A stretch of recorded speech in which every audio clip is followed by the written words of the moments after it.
Okay, good evening and welcome everyone. It's a pleasure to have you join us today for this informational session on communities fighting COVID and our recruitment for individual assistance to address contact tracing in our communities. Just for the record, this town hall and webinar this evening is being recorded and will be up on our website in the next a little while. So I'd like to start by giving you an overview of our agenda and our team, and then we'll answer a number of your questions. So the agenda for this evening is an introduction of our panelists and our community advisory board, an overview of Communities Fighting COVID project, and then explanation of our application process and interest survey, after which we will have a Q&A session. At the bottom of your screen, you will see a Q&A button that will allow you to, at any point during this evening, ask us questions that we will moderate at a later time this evening. So my name is Hala Madanat. I'm the director of the SDSU School of Public Health and lead for this contact tracing project. Joining me today is Corinne McDaniels-Davidson. Corinne is the director of SDSU Institute for Public Health, and she's the co-lead for this project. We also have on our panel Milla, who is our SDSU Community Health Educator, and Tanya Penn is our moderator for this evening. She is also part of our SDSU Institute for Public Health. This project is being supported by a community advisory board. This community advisory board, we are so grateful for their participation. These are our volunteer community leaders and members of our communities who are supporting this project and are lending their expertise and their knowledge to ensure that our project meets the needs of the communities. I'm not going to go through our entire community advisory board. It's on your screens. However, I wanted to highlight that several of them are with us today on the panel. We have with us Dr. Suzanne Aflalo, and I'd like her to introduce herself. Yes, good afternoon. My name is Dr. Susanna Flalo. I'm a retired family physician from Kaiser Permanente after 23 years, and I now am the medical director for the Alliance Health Clinic on that is assisting with refugee health, and I do a lot of work, volunteer work in the community. So thank you for having me. Thank you for being with us. We also have with us Herminia. Could you please introduce yourself and your organization? Hi everyone, my name is Herminia Ledesma and I'm co-chair for the San Diego Promotores Coalition, as well as facilitating other coalitions like the Healthy Vista Coalition. I've worked with promotores and community health workers almost my entire career with this community clinic, which is still where I do work today, and happy to join the advisory committee. Thank you so much both for your time. So next I'm going to go through our project, Communities Fighting COVID, and the goal is to stop the spread of COVID-19. The way this is going to be done is by identifying and monitoring individuals who are at risk and provide them resources so that they can self-quarantine. Specifically, this is a process called contact tracing. And this is where individuals who have been identified as COVID-19 positive will, through the county case investigation, identify contacts, close contacts they have been in contact with recently, and those close contacts will be then provided to SDSU by the county. This list of close, not sure why that happened. A list of close contacts will then be provided to SDSU and these will be then visited by individuals from our team or called by individuals from our team to be told that they may have been exposed, advise them to self-quarantine for 14 days, and then also be provided with services or referrals, I should say, to services based on the needs they may have. Over the period of those 14 days, we will not only be telling them to self-quarantine, but we will also be providing them with continuous contact to identify and ensure that they may monitor them for any symptoms they may develop during that period of time. So what communities are we going to be serving with this project? As you may all already know, the contact tracing efforts by the county are broad, and they include all of the county. Specifically for this project, using county data, we have decided to focus our effort on Spanish-speaking San Diegans, Arabic-speaking San Diegans, and the African Americans in our San Diego County. And within the contract, we have the ability as well to serve an additional group that will be later identified depending on the needs of the county. So what about other San Diego County communities? Those will be either addressed through this additional group, but also many of them are being served directly by the county contact tracing efforts. And so our particular efforts are focused on these communities. The project or this effort is working through a community health worker model.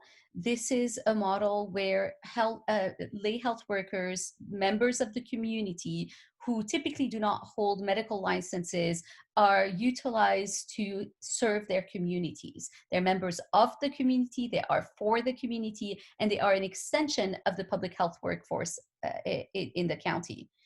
So they don't necessarily typically have formal health training, but because they are part of the community, they often have the trust of the community members. They're much more uniquely positioned to understand the barriers that individuals have, and are able to communicate in the language, understand what the motivators and the context in these communities.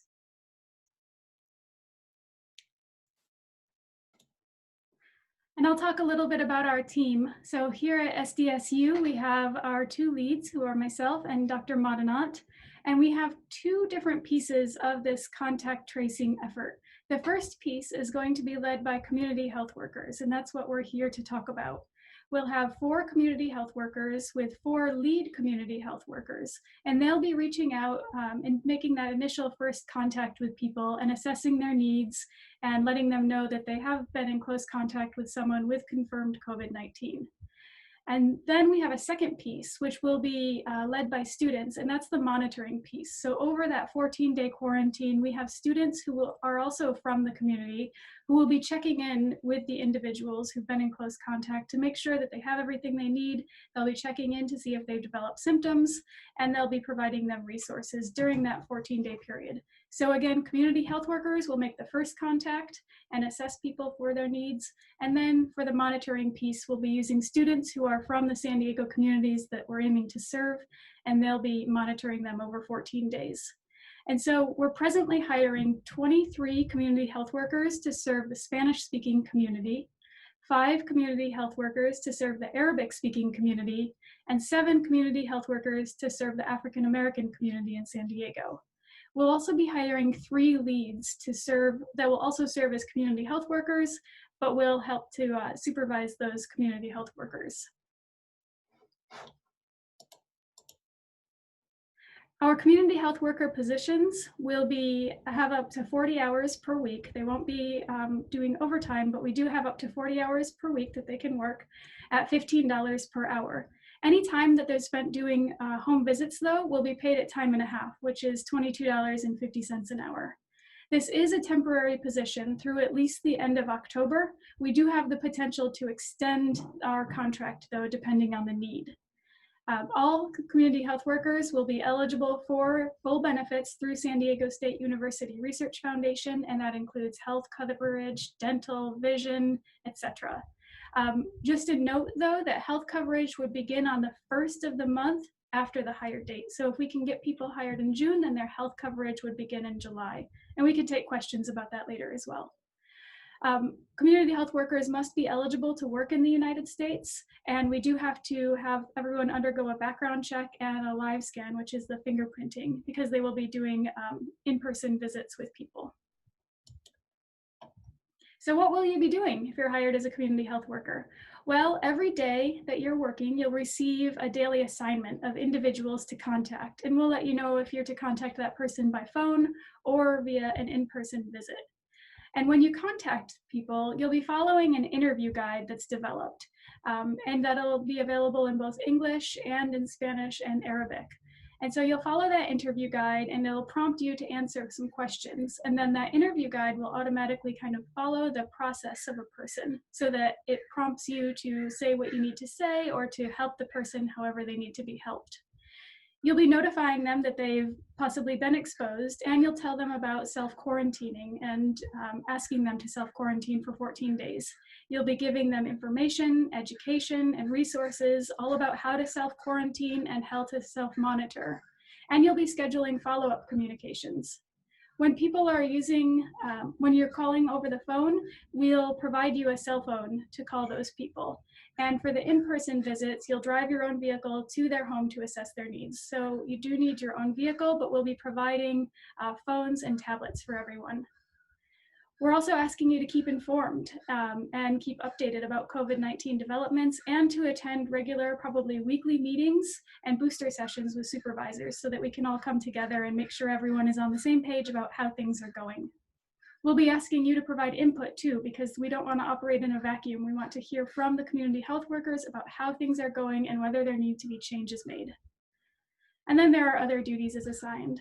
We've estimated that each person will be doing about 30 calls and 4 home visits per person per day.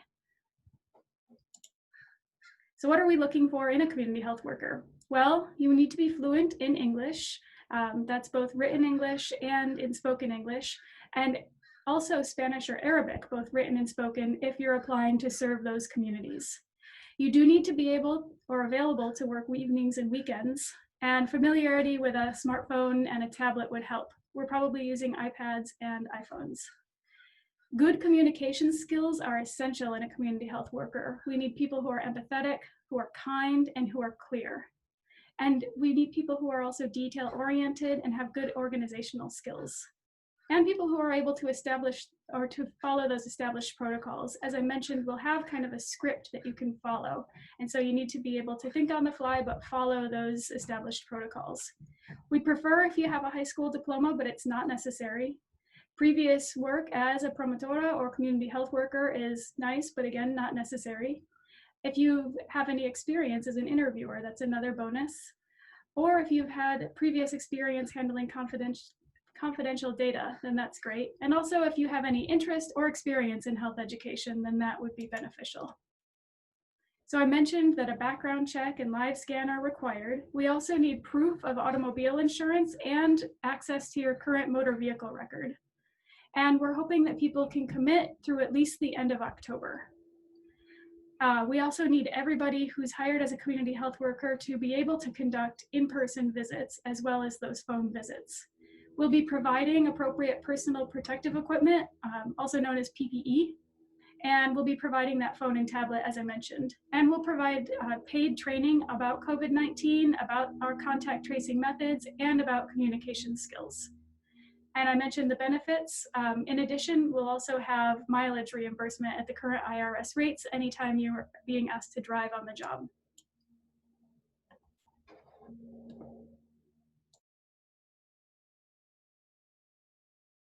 So next is what's next, the application process.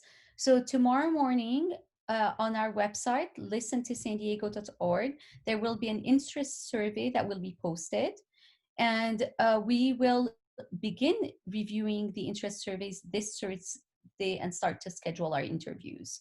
We will reach out to you via email, ask you for your resume and whether you're available for an interview at a specific time. So please make sure you respond quickly.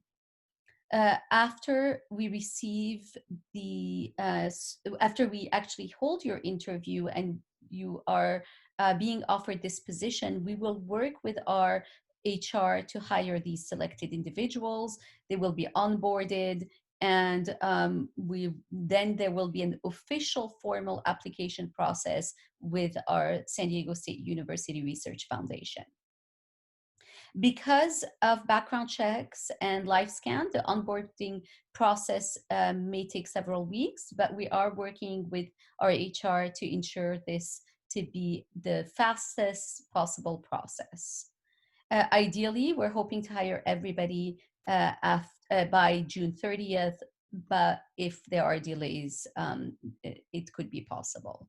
The positions will be open until filled, but so don't delay in completing, obviously, your interest survey. I wanted to mention that you received an email to attend this Zoom call, and it had an email address, knaito@sdsu.edu. Please do not send her your resumes. She's already gotten several. We will be reaching out and giving you information about how to submit your resume if we would like to review that.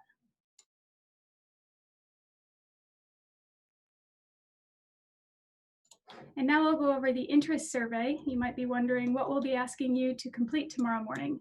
So again, at 9 o'clock in the morning, this will go live on our website, listentosandiego.org.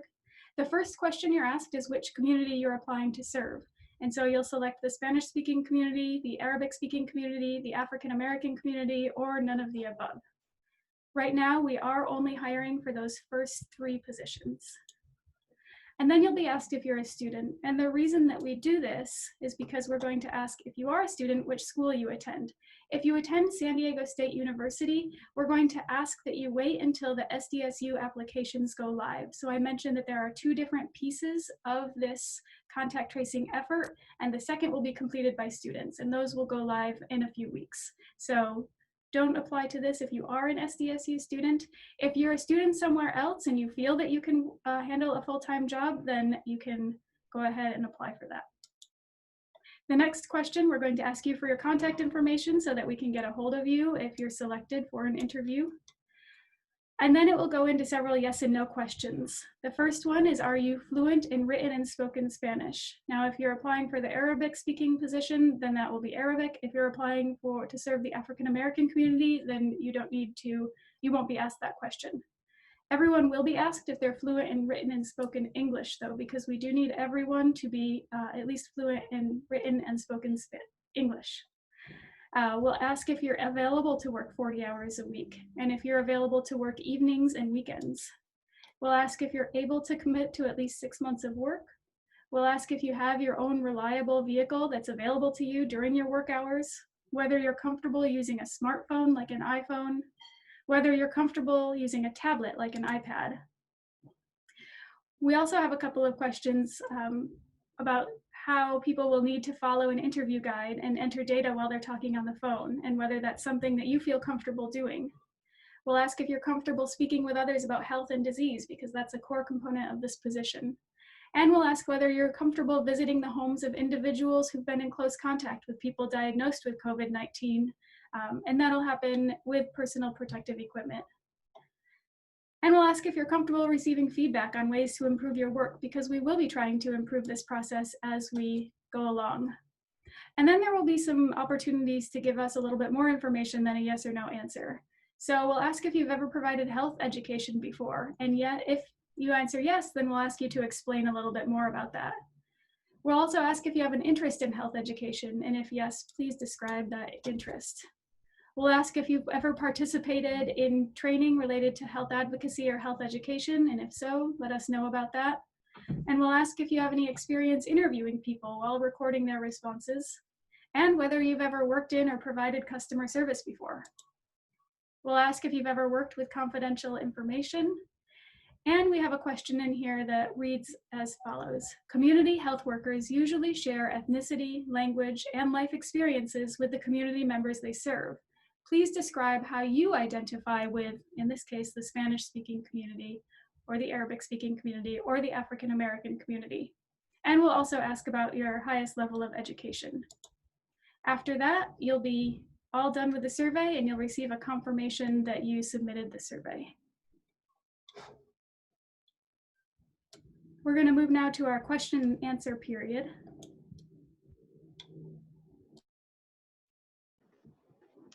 Okay, hi, this is Tanya Penn. I am just going to be asking the questions to the panelists that were posed by all of you, either prior to the town hall when you had the opportunity to submit some questions, and then I will also be going to the ones that are being asked live, and sometimes there's some replication there.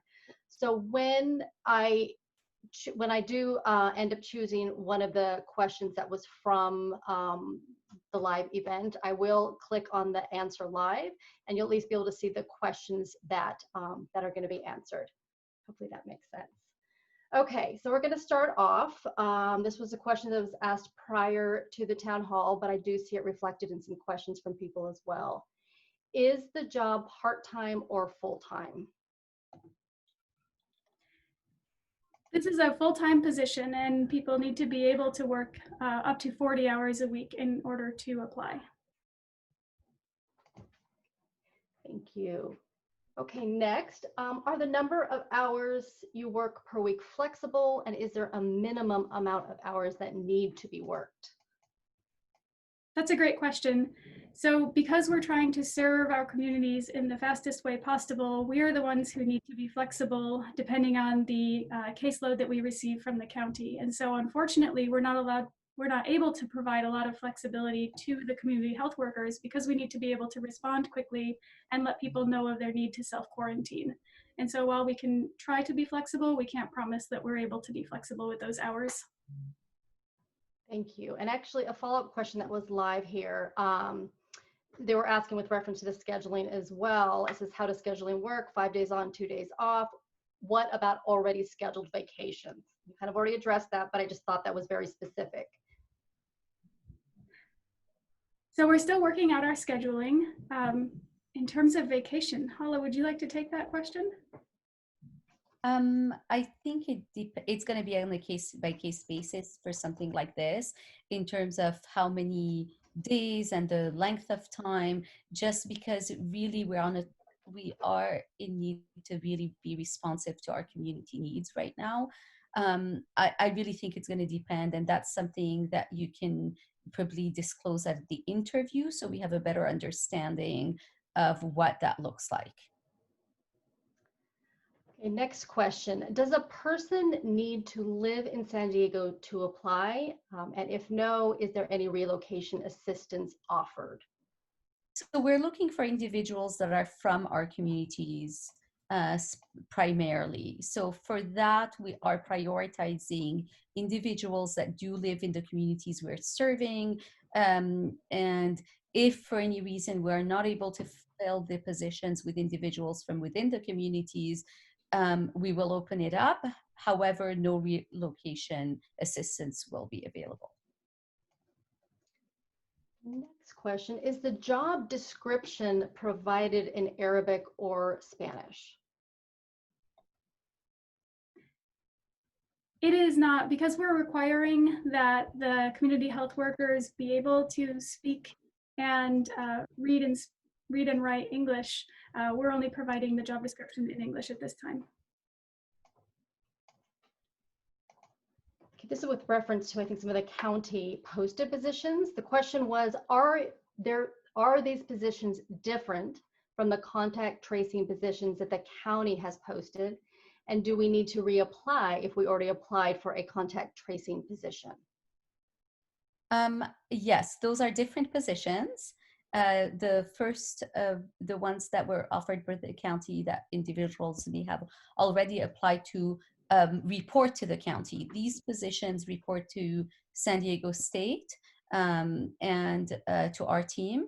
And as a result, you will need to reapply for these positions. They are independent. They're an extension of the work that's being done by the county, but they are independent of the positions you may have applied for in the past.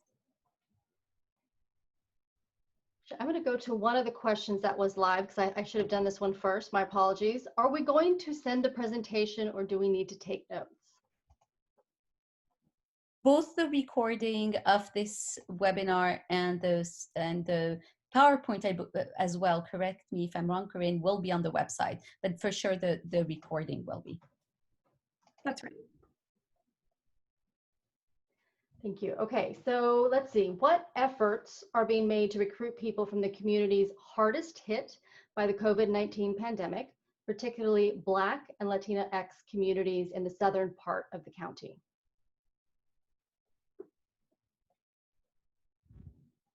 So that's the whole point of this, to be honest, whether this is the town hall, whether it's at our advertising, whether it's every aspect of this project, and the county support for this project is particularly intended to ensure that we are recruiting for these communities to support these communities.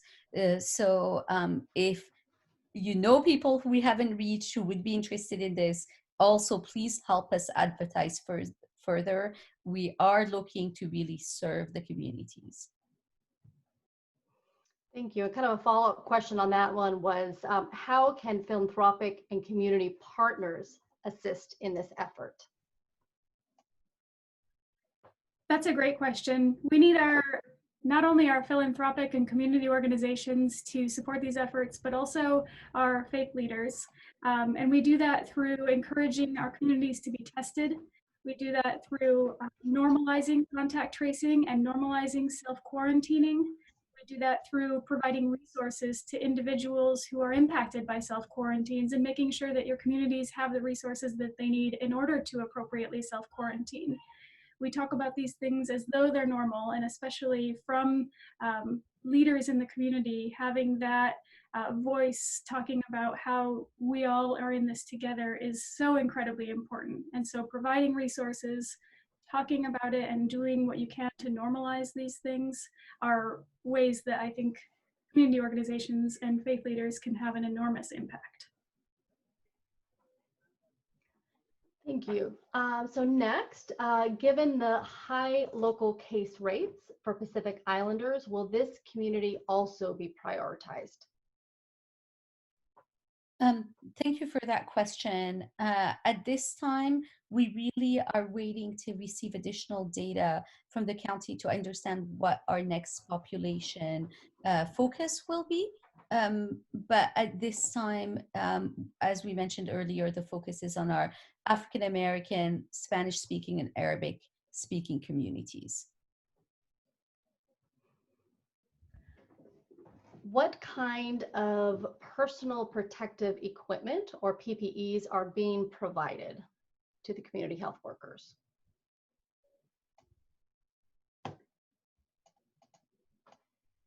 Sorry, I missed the first part of the question. For personal protective equipment, we're awaiting guidance from the county about what is best for personal protective equipment. And what was the first part of the question again?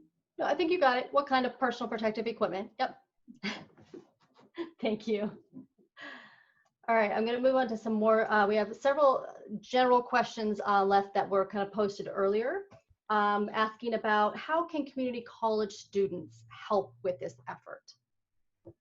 You're welcome to apply if you represent and are part of the communities that we're talking about. And another question says, I currently do not have a valid driver's license, but my husband does. Then they realize this is part of the requirements, but they were asking if they would still be able to be hired on. Unfortunately, because of liability issues and employment issues, we need the person who is applying and employed by SDSU Research Foundation to be the one who is driving and providing their driving record and being reimbursed for mileage. Got it, thank you. Could this position serve as clinical hours towards a certification?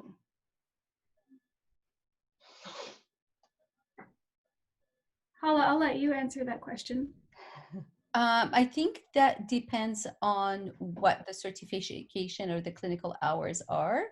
I think there's probably issues that need to be verified with accrediting bodies, or clinical hours? That's not a simple question, I would say, and we would have to work with your institutions to do so. Clinical doesn't sound right from like an initial reaction would be that clinical doesn't sound right for this particular position, but we would need to really get a better clarification before we really answer this. Thank you. Okay, I'm going to some more of the live questions here. So someone got knocked off, I think inadvertently, and they just wanted to reiterate, to qualify for these positions, do you need to be a member of one of the communities? Yes. Okay, no, sorry, I'm going to probably slow down a little bit because now I'm like really reading through all of these questions here. Oh, this is a good one. What is the furthest you will have to drive? Corinne, do you want to take it? Sure, you should be able and ready to drive anywhere in San Diego County. And so we have quite a large county and we may need in-person visits in the rural areas. So you will need to be sure that you can drive anywhere within the county. Would it be possible to only do phone calls? And I'm assuming they're saying rather than having to do the home visits. No, we need all of our community health workers to be able to do either or as needed in the community, largely because the needs are high and the home visits are an important component of this effort to ensure that the needs are being met. A question about scheduling. So how late in the is the evening schedule? We anticipate going till about 8 p.m. For any second shift that we have. And then a clarification question. To serve African American community, language requirements are only English, correct? That is correct. We should note that the county does have translation services available for languages as necessary. They've selected the largest numbers in order to fill out our first 3 communities. And so there are very much impacted, there are communities that are being impacted beyond these communities. However, the county is able to serve them through their language services.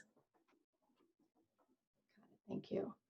So several people asked kind of in a different way, so I'm just going to pose one of the questions. So people are referencing some of the training they have or their credentials that they may have. And one specific person was, I just finished contact tracing training online. Will that help me when applying for this job? I would say if you look through our qualifications for this position and the qualities we're looking for, it won't hurt that you have it, but I don't know that it gives additional edge. The priority community that you are from our communities, that you are represented, that you are able to serve them, that you understand the role of a community health worker, that you're comfortable taking input. I think there will be additional training provided by our program. Are you also hiring for the SDSU student positions? We will be hiring for the SDSU student positions, but not at this time. So if you are an SDSU student, hold tight and wait for the announcement from your departments and from SDSU, and there will be a separate application process. How about, can you please provide the site on where you look for the position? Where will they find this information? You'll find this information at the same place that you registered for today's town hall at listentosandiego.org. That's LISTENTO sandiego.org. No spaces, capitalization doesn't matter. Listentosandiego.org. Are trainings and meetings going to be done in person or over Zoom? All trainings will be remote, and so we'll have both synchronous, meaning at the same time. So you'll see and be able to interact with the people who are training you, and asynchronous, meaning you'll watch some recorded things that we've put together for you. And so that will all be done and able to be done remotely.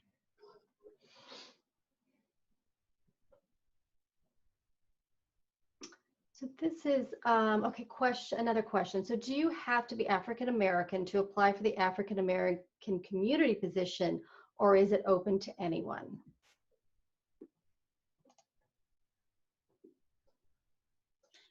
We are looking for individuals that represent the communities they will be serving. So as a response to that, you do have to be part of our African American community to assist in the effort.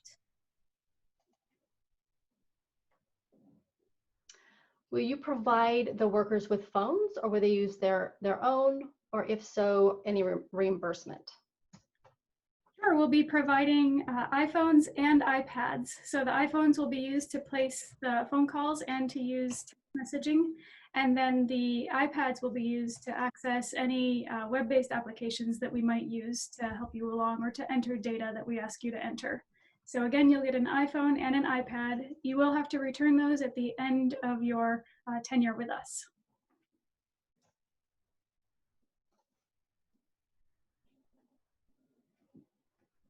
Sorry, I'm going through some of these questions because a lot of them have been answered. While you're doing that, Tanya, I'm going to re-emphasize to our students, because I was kind of monitoring as you were doing this. Students, through your departments, through our listservs, through our SDSU website, you will receive information about the student positions. So I don't think you'll be able to miss them. We'll be advertising quite a bit. So as Corinne mentioned before, please hold tight on if you are an SDSU student for those positions. Thank you. Yeah, that was answering the question. Can you elaborate more on the process? And I've seen a lot of people put questions into the chat box. I want to make sure that if you've done that, please type it into the Q&A area. There's a little button that says Q&A down at the bottom of your screens, and you'll need to retype your question there because Tanya is monitoring just the Q&A section.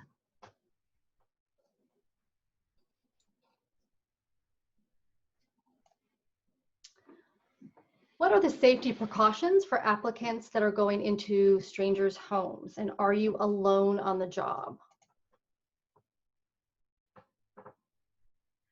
So yes, people will be doing home visits on their own as community health workers. They'll be taking safety precautions that include personal protective equipment, and we'll be advising in our training about how to keep yourself safe as you're going into people's homes. But you should feel comfortable visiting people in their homes if you are applying for the community health worker positions. There's quite a number of questions actually on training again. So will you provide training for the position? Approximately how long is the training? Mari, would you like to take that question? Could you repeat the question, please? Sorry, I was the question. No, that's okay. I just hit a button. It went away for me too. Will you provide training for the position, and approximately how long are the trainings? So yes, we will be providing training for the positions, and I would say it would probably take about 5 hours for the main training. We are still finishing up the training. Is that accurate, you think, Corinne? I think so. I think you could budget about 2 days to take the trainings, both the recorded pieces, any readings that we have, and in addition, any face-to-face, in the way that we're face-to-face right now, live webinars with people. And you will be compensated for the trainings. So, sorry, there is a question, Tanya, that I think we need to address, related to a question about being from the community. So there is one of the participants is asking, being from the community means living in the same place of the community, or is this person African American? So, but that lives in Point Loma.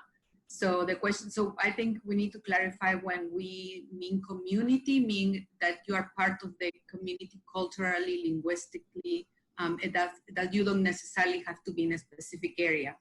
This covers all San Diego. All of the county, correct, it does. But given that what I was referring to, thank you, Madi, for that. I was referring to that we do want individuals that live in San Diego County broadly. Someone was asking, and maybe this is a clarification on home visits. They said, why some home visits? I'm assuming they're kind of asking with reference to why not always, potentially. I think it's a strategy that we've employed in discussion with the county, that initial contact for much of this can be done via phone. And given the fact that this is, at the end of the day, COVID-19 is an infectious disease, minimizing the risk to community health workers as necessary. If it's not necessary to be a home visit, why would we do a home visit, basically?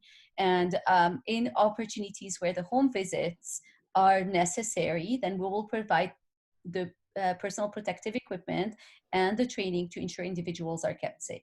So that's really the reason. It looks slightly different, I understand, from a lot of the work than our community health workers in San Diego have done for many years, in that it's a personal contact often. But that's really the reason it's coming from. Question, I've seen several of these questions with reference to if an applicant is found to be qualified for a lead position, would the potential for earning more be available? So basically, is there a difference in how they're being hired and the cost? Yes, the lead positions are paid, I believe it's $17 an hour. And then that's still with time and a half for any home visits that they have to do. Thank you. All right, there's also quite a number of questions with reference to this job being temporary. So one is, this job is temporary, but is there any chance to be hired permanently after the 6 months? So we're not sure how long COVID-19 will be around. We anticipate at least 6 months. These positions will probably continue to be temporary positions, though. I don't think that we'll be able to make permanent positions out of them. There are also several comments with respect to, I think, the numbers maybe that you gave during the actual presentation of how many contacts are you planning to trace over the 6 months. Other people asked with reference to how did you figure that out, the numbers you gave. So just could you give us some context to those numbers? Sure, the numbers were based on estimates that the county provided to us about the number of contacts that they would likely be sending to us at the peak time. And so, you know, nobody's really sure. I think there's a lot of uncertainty about how big a second wave will be, or if we'll have a second wave. And so everything is really dependent on how we do as a county in terms of COVID-19 infection. So the numbers were based on the county estimates, and then we went from there and thought about how long it might take to reach someone and how long it might take to do a home visit in order to come up with those numbers.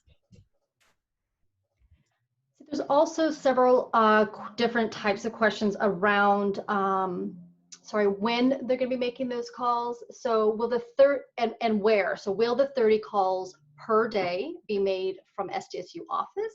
In addition, is there a certain time the calls should be made? So different questions asking about like location of where they're actually doing their work. Those are great questions. So these positions are remote. We will not have office space at San Diego State University for the community health worker positions. And so you should be able to have access in your home to a quiet location where you can make private phone calls in order to apply for these. In terms of when they're made, we don't have a lot of flexibility in making these phone calls. Once the county sends us a name of someone who we need to reach out to, we are supposed to be making contact with that person within 48 hours. And so a lot will depend on when we receive people's names, but essentially you'll be making the phone calls during your work hours. And right now, I mentioned we're still kind of working that out. We're not sure whether there's going to be perhaps a first shift, maybe from 8 a.m. to 4:30, and a second shift from noon to 8:30. That's all still being ironed out, but you'll be making those phone calls when you're assigned during your 40 hours of work time. Thank you. Someone asked a question, how do you define a lead from a CHW? I assume they're meaning the CHW leads. In terms, it's kind of a hard question for me to answer. Is it in terms of their role? If it is in terms of their role, then they're going to be supervising a number of community health workers and assigning the workload and monitoring the work and ensuring the work is being done. In terms of qualities, that's a different question. It's really kind of the team and looking for the qualities of somebody that seems organized, can handle, that may have experience doing community health work or work before. Yeah, we haven't defined exactly the differences yet in the role, other than in terms of what the activities are. Anything else, Corinne? No, I think that was great. We do expect the leads to be able to have a little more nuance. So when someone, for example, requires what they call in telephone support as escalation, we might take that to the lead. Or if someone was mistakenly sorted to a community health worker who doesn't speak their language, we would send that person to the lead in order to figure out where they should be sent. And so it's just a little bit of a higher level of functioning in terms of their role. There have been several questions as well about different communities. Is there any other upcoming opportunities for the Persian community speakers? And other people referenced the different languages as well in their questions. We will have an additional community. We have not identified at this time with the county where these efforts will be, so stay tuned. Someone mentioned the survey will be open tomorrow at 9 a.m. You're paying attention, wonderful. How long will it be available for interested people to apply? That really depends on the response. If we receive a wave and are able to fill these positions quickly, then we would likely close the position quickly. And so that's why we mentioned in our slides to be sure to apply early if you are interested.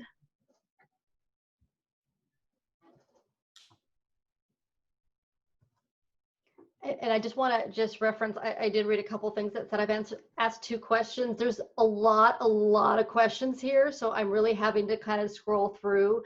So we will, and Corinne, I don't know if you want to speak to this about how we would deal with additional questions that are very important. We completely understand all of your questions here are valid and are very important to us, but due to time and again, me having to frantically go through these, I may not be answering all of yours. Corinne, did you want to kind of speak to that? Sure. If there are unanswered questions that have popped up one or more times, then we'll try to put those responses on the listentosandiego.org website. Right now, there are several kind of what we call common questions that we thought we would encounter, and so those are there, and we'll be adding to those.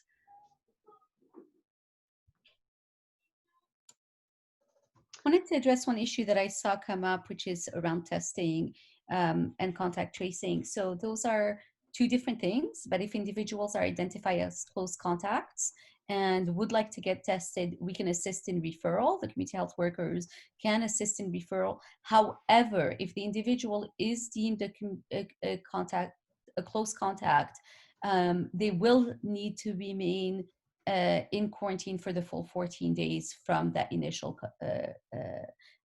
contact, not even if they test negative, just because it takes a while for the symptoms to appear. So we just want to make sure everybody understand that, yes, testing has a role in this, but it's not that the contact tracers will do anything other than refer to the sites and the support that might need to be done to get tested. About home visits, do we have to go inside people's homes, or can it be done by just standing outside their doors? And they're referencing personal safety issues.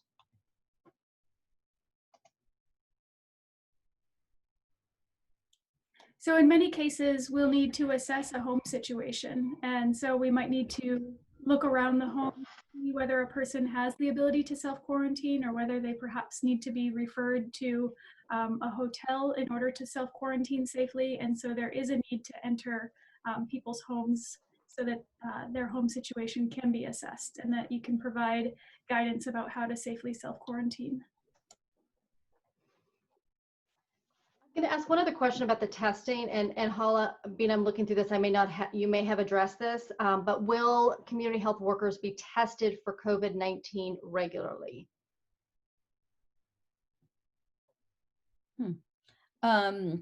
Great question.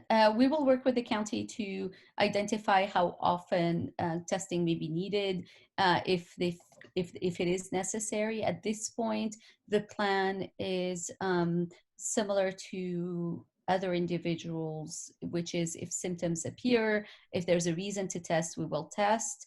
But my understanding from our initial conversation is that we're not doing surveillance testing on our community health workers at this time. Corinne, am I correct? Yes, I believe the guidance was that if people feel the need to get tested, we can have them go to a community site and they can be tested there. However, there isn't any formal surveillance testing, as you mentioned. All right, another question with respect to language. In our interviews, will we also be interviewed in Spanish or Arabic to test our knowledge? Yes. Somebody again referenced the lead positions. Which ones are the lead positions? I guess really they're asking as well, maybe how many are lead positions? At this time, we're hiring 3 lead positions and 35 community health worker positions.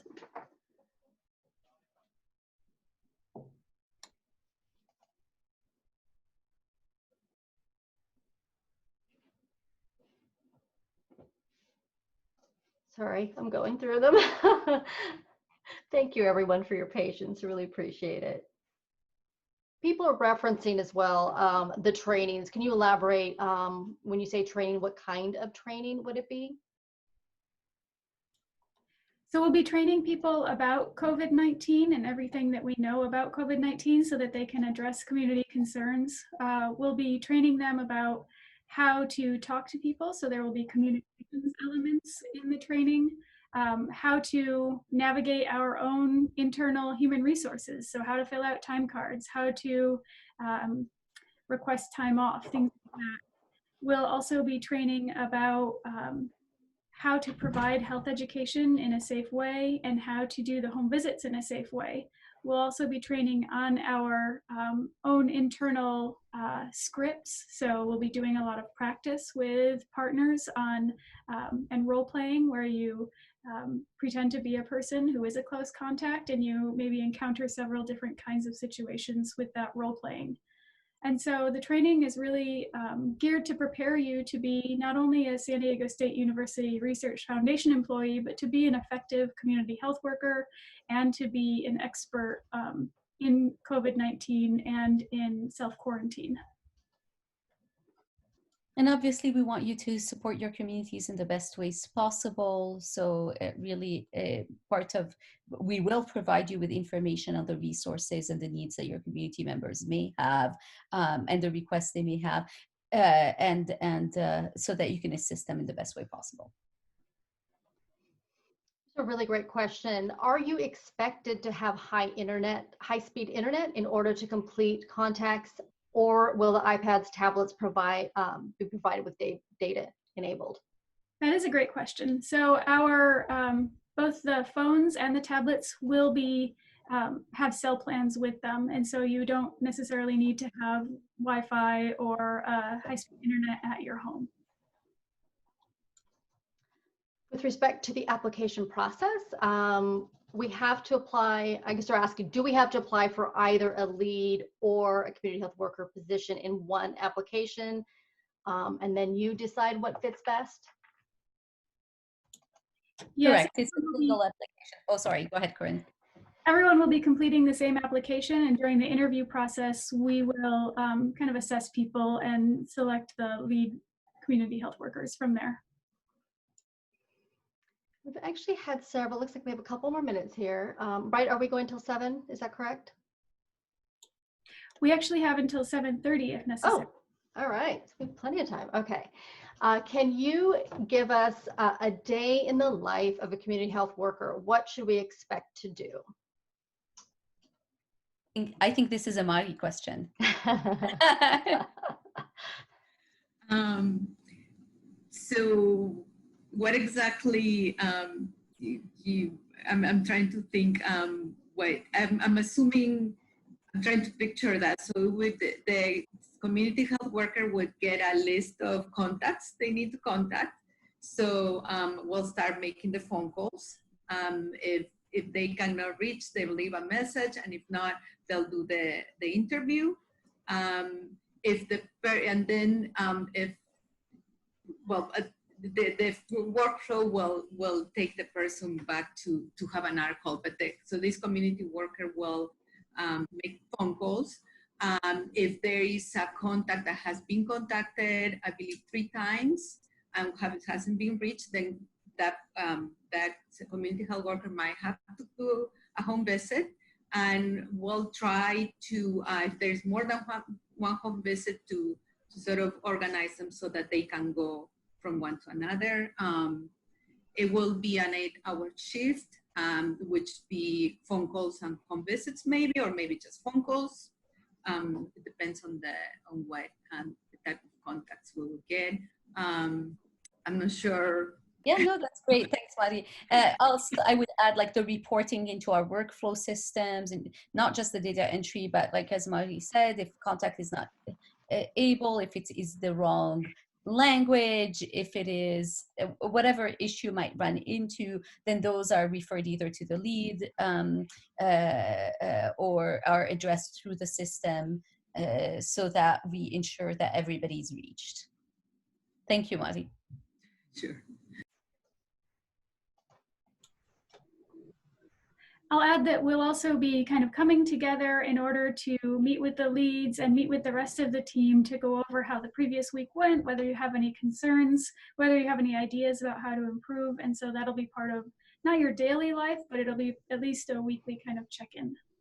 Yeah, and I think it would be important, the leads will have the briefings and probably also with the manager, just to make sure that the community health workers, their concerns are being resolved too. This can be hard sometimes, so I think that would be important. Another question with reference to those home visits. Will they place us with clients close to the area we live in? Not necessarily. It really depends on where the close contacts as provided by the county reside. We do need to cover the entire county and the needs of the residents across the county. There's a really great question kind of about follow-up with the community. What kind of study will be done after collecting the data, and how would it benefit the community? It's a great question. This is not a research project, so this is not a study particularly. However, we are using it in a quality improvement perspective, which means our data are utilized to understand efficiencies, to understand what needs are being, or needs are we see more often by different communities. And this is also for our feedback loop with the county itself when we notice particular patterns. It's also, I would say, if we're talking about a study as a perspective, I would say the big thing for us is to understand if this particular model of employing community health workers in addressing COVID-19 contact tracing is either more efficient or more successful than traditional contact tracing, it will help the county inform its services long-term, in whether it is in response to something like this infectious disease or other health conditions that they consistently try to address with individuals. I have two things to add to that. One, we'll be going back to our community advisory board every single month and taking them the data that Dr. Madanat mentioned. And so we'll be talking with them about what they think about that data and how we might improve and what they can take and learn about their communities. And number two, there are very few. We're one of the very first community health worker-led models of contact tracing across the United States. And so a lot of people are hiring professional contact tracers, but not a lot of municipalities or counties are hiring community members to do this work in a community health worker-led way. And so in that way, the community is leading us, and the community is bringing their needs to the contact tracing table. And so hopefully will also serve as a national model for communities throughout the United States. Here's a question with reference to those leads again, those community health worker leads. Will the leads be working with all communities? If so, what are the language requirements? So they may be working with all of the community health workers, but again, all of the community health workers do speak English, and so there is a common language between the leads and the community health workers. And so a lead might have more than one type of community represented in their community health workers, but they'll be able to also provide assistance with their own community. And so there are 3 different leads being hired, and it's likely that one will be serving each of the different communities, but that doesn't mean that they'll only have that community represented in their community health worker kind of workforce that they have under them. Question with respect to the PPEs, the personal protective equipment. Will you be able to use your own or extra PPE? Haven't thought about that one. that was a new one. We will be providing PPE. If it is extra, I think we would have to talk about it to understand what it is and how it's viewed as extra, because a lot of there are certain aspects of the PPE that's not reusable that we need to ensure we're providing in an adequate way for individuals to really be protected. So I would want to understand what we're talking about when we're talking about individual PPE. Thank you. I've noticed there have been questions kind of throughout asked kind of in different ways, but with respect to volunteer opportunities. So are there volunteer opportunities to support these efforts? Not at this time. We need to get our community health worker workforce up and running before we can start considering volunteers.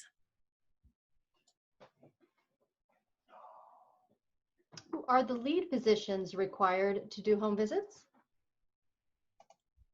Yes, they should be ready and willing to do home visits.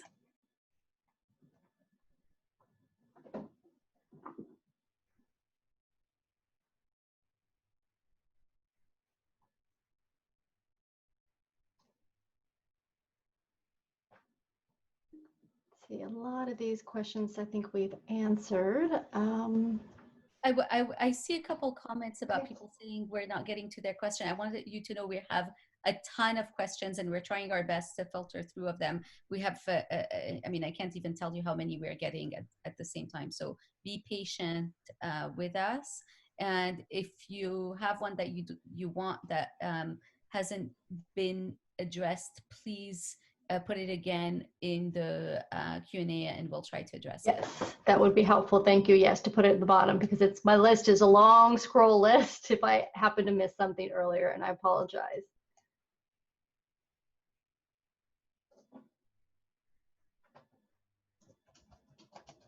So I think there does appear to be some questions with reference to the ethnic groups that were chosen. let's see, why was Filipino the second largest ethnic group after Latinos was not chosen, nor was Asian? I think this goes back to speaking to why were those three communities chosen versus not another community? So we worked with the county on identifying the communities of highest numbers. There's a number of communities that we know have higher numbers. I can talk specifically to the Pacific Islander community, where they feel much more comfortable with, for example, their capability internally to do it, and did not feel like they necessarily needed community health workers to do the work. So the county is hiring a significant amount of contact tracer on their own as well. And so it was a matter of looking at where we can enhance the capacity of the county with this particular effort. As I mentioned at the beginning of the call, we do have an additional community that we will be able to incorporate as we go through. We will be able to really help disentangle the data with the county and figure out which population is the next one that we should address with our community health worker model.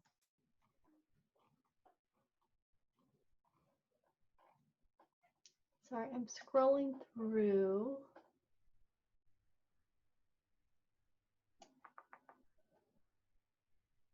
If you are currently working for SDSU Research Foundation, would the hiring process be different?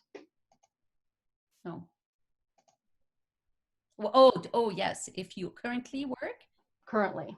Oh, okay. I'll let Corinne answer that, because that wouldn't, if you're not available for 40 hours, that would be a problem. So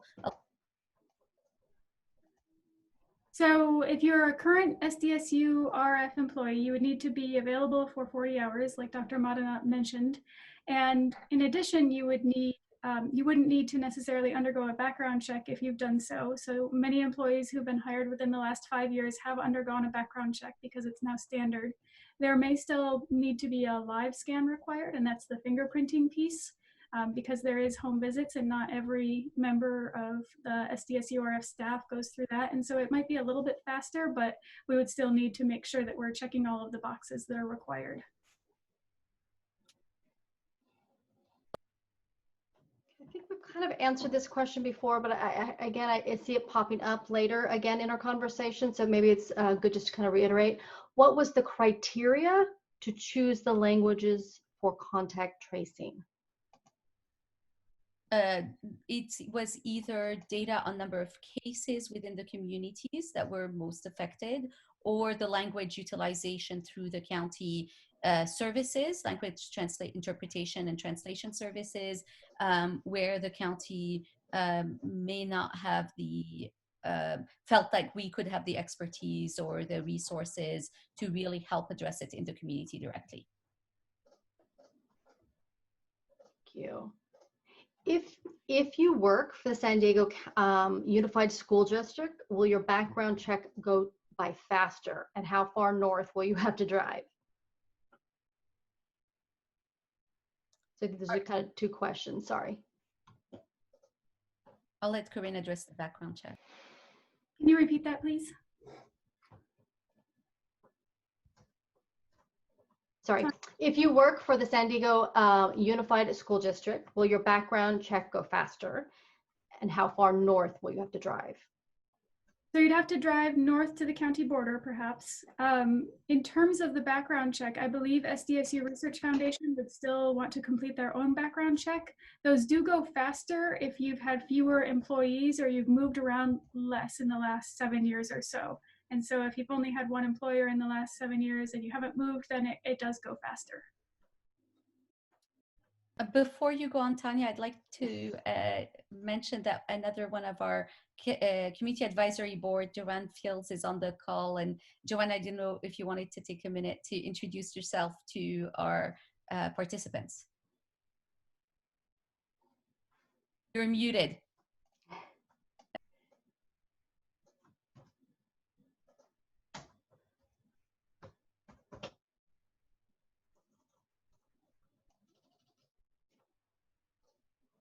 can't hear you, Joanne. If there's something you want us to say on your behalf, please feel free to type it either in the chat or Q&A, and I'll share it with the group. Tanya, go ahead. Oh, sorry. Yep.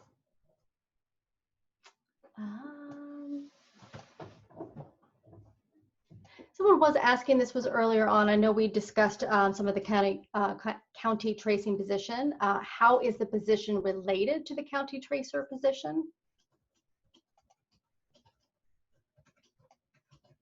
I missed I couldn't hear you, Tanya. I'm so sorry. How is I'm it? sorry. How is the position related to the county tracer position? So I think confusion about the two different positions being posted. So those are, they're definitely different positions, but they're an extension of the general county team of contact tracers. So the county, you know, is trying to, it has its contact its case investigation up front when somebody it tests positive, that helps us identify who the close contacts are. Depending on these individuals who are identified as close contact, these will either be handled directly by the contact tracers within the county, or those will be then moved to our community health workers, depending on the communities that they're in and the language requirements. In addition, we will have communication both at our level with Corinne and myself, with the county team, but also we will provide opportunities for interaction between the case investigators, the contact tracers on both ends of the, on both sides of this, whether within the county or within our teams.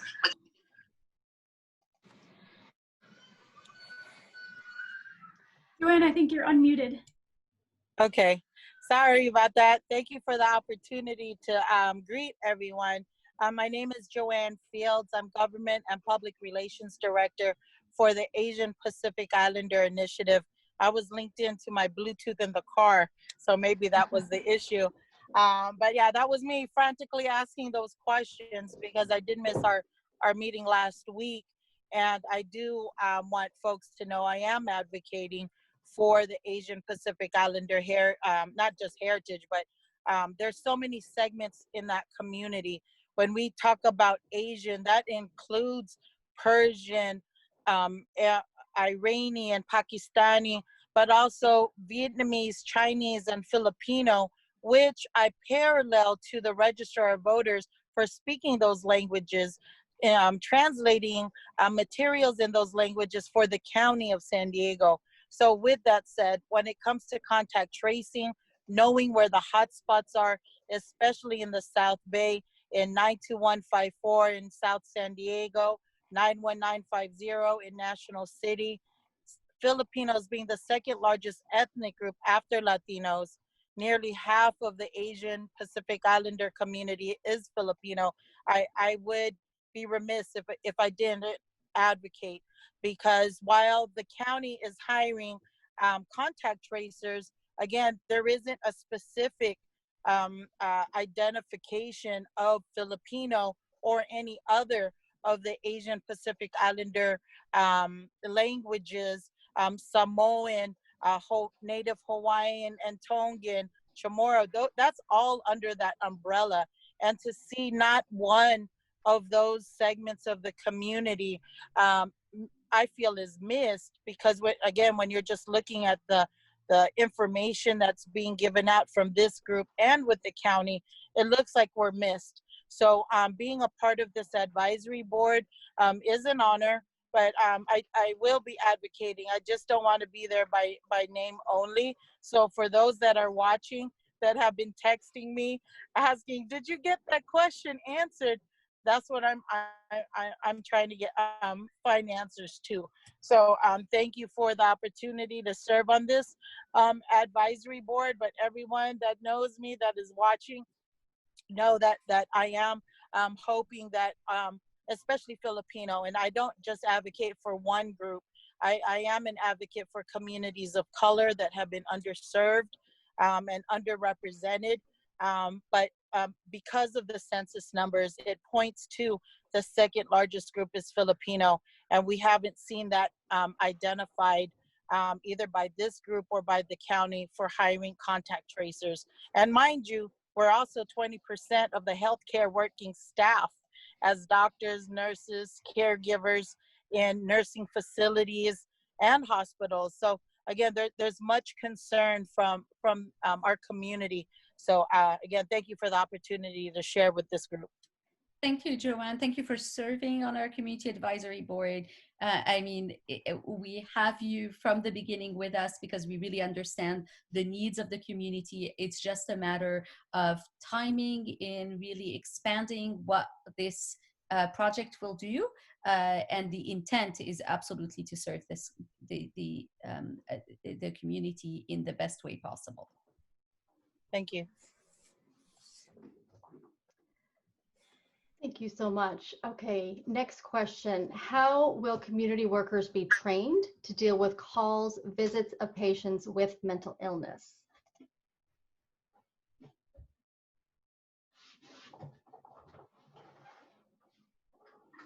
So we have, the training is still being created, and we're basing it off of several trainings that have been in the community for quite some time. But I think that if there's an issue with someone who's experiencing serious mental illness, we would refer them to county services or to other appropriate services.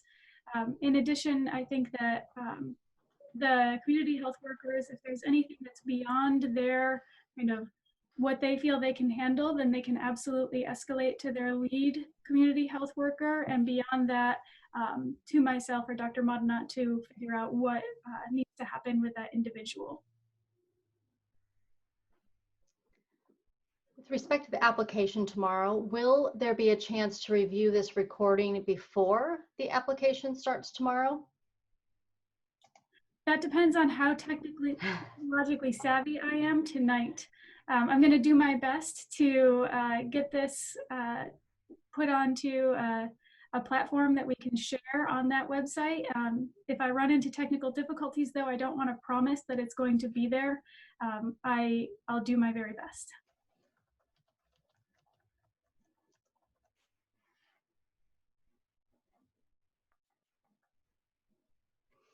Some more questions about, with reference to working in time and part-time. What if any community health worker cannot continue working full-time after September when K through 12 school year resumes?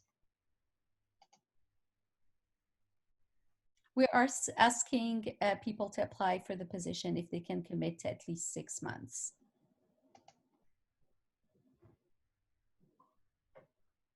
And when Tanya, as you look through this, I'd like to also recognize that another one of our community advisory board member, Afrah Abdelkader, is on as well. I know she's not in our panelist at the moment. Let's see if we can get her in, but wanted her to give her an opportunity at some point to also present herself to the group.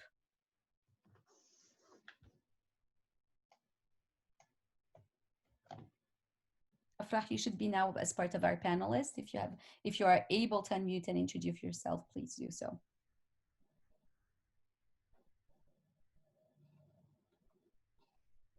Maybe not. So Tanya, keep going until we see if we can figure it out. Yes.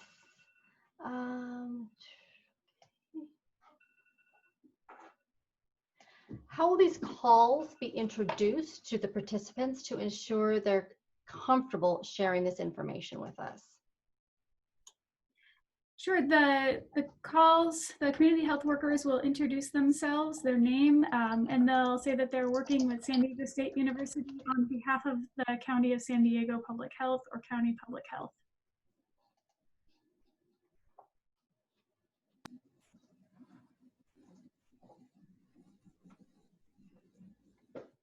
I see a question from our students. Students will be required to also be from the communities and also be bilingual when we get to that hiring.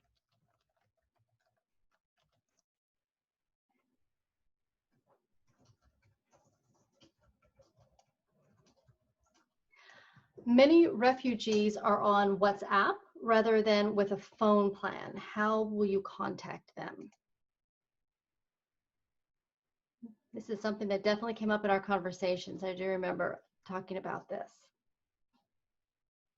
We're still working out those details about what platforms we can use to communicate with people. We want to make sure that confidentiality is ensured at every point when we are contacting people over the phone and in person and over any other internet-enabled communication tool.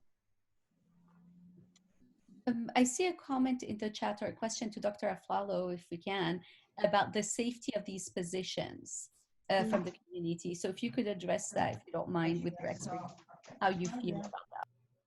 So in reference to, I didn't see the question, but in reference to the community health workers being safe going into the people's homes, obviously, it really depends on the situation. So if it's one person, so say you got the list of the people that have been in contact with someone who's truly positive, we don't know if they live alone or in a multi-generational household. If there's several people in that household, obviously I would recommend that they try to get tested. And we do have free testing sites statewide, state-run and county-run testing sites, because if that one particular person that was the contact person is positive, but the rest of their family is not, we'd need to make that person go to a county assigned hotel or motel. So it really is important that the minute we find out who that person is to find out the demographics of their household, how many people are in the household who may be impacted. And I would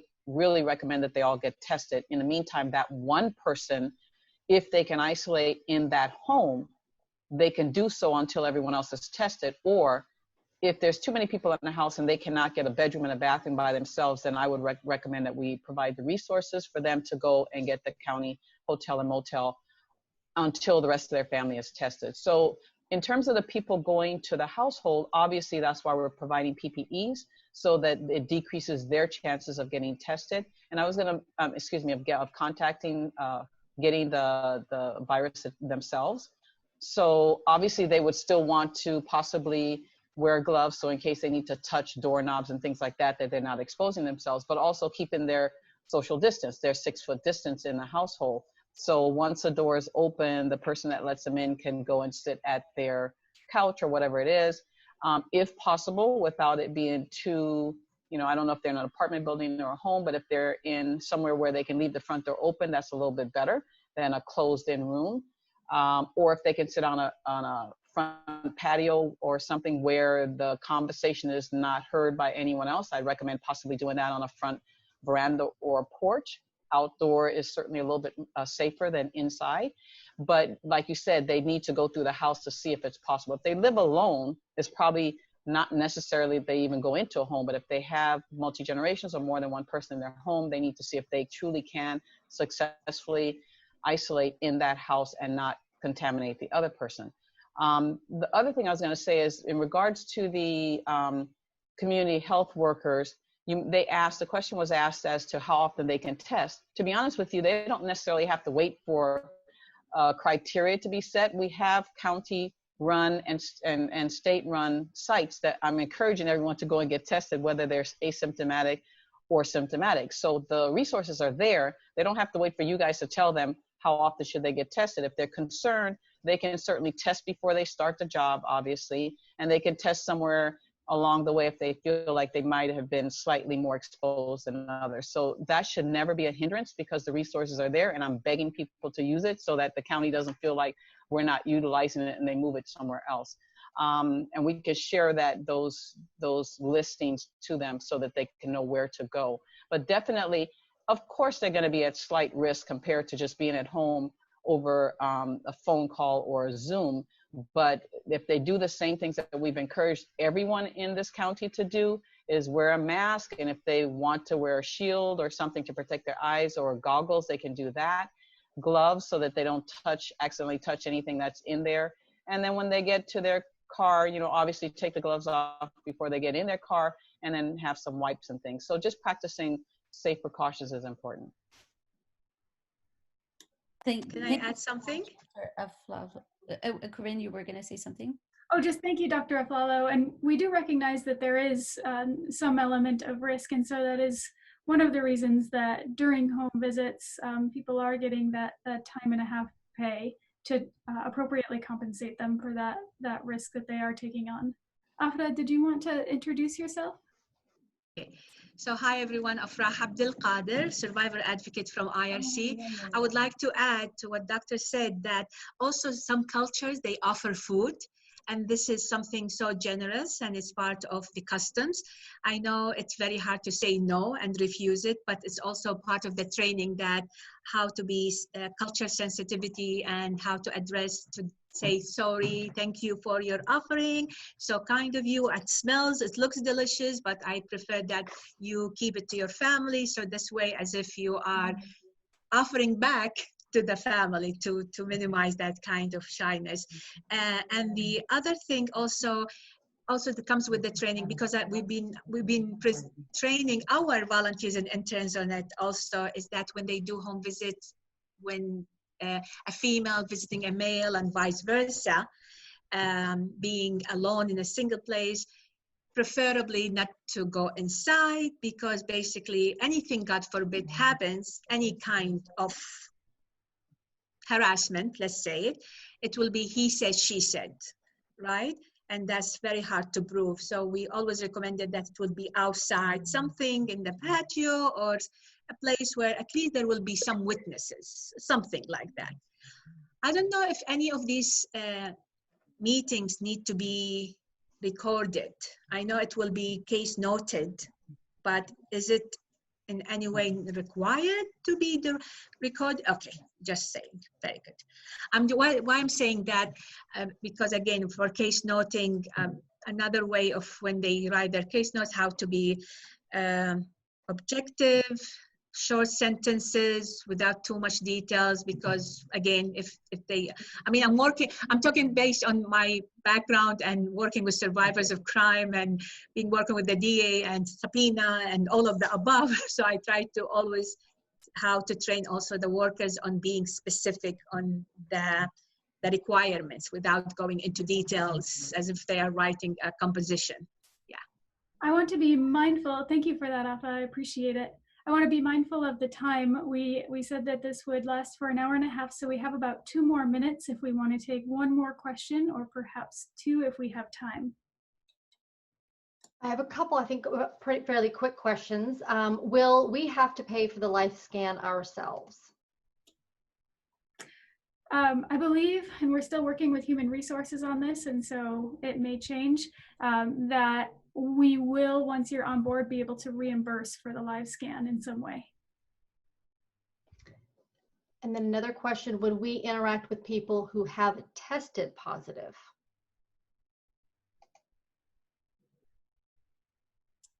That's a hard one though, Corinne. I would say no, generally, that's not the intent. But if the close contacts of a positive case are in the household, we need to figure that out. So likely not is my answer, but I don't want to say never. How about that?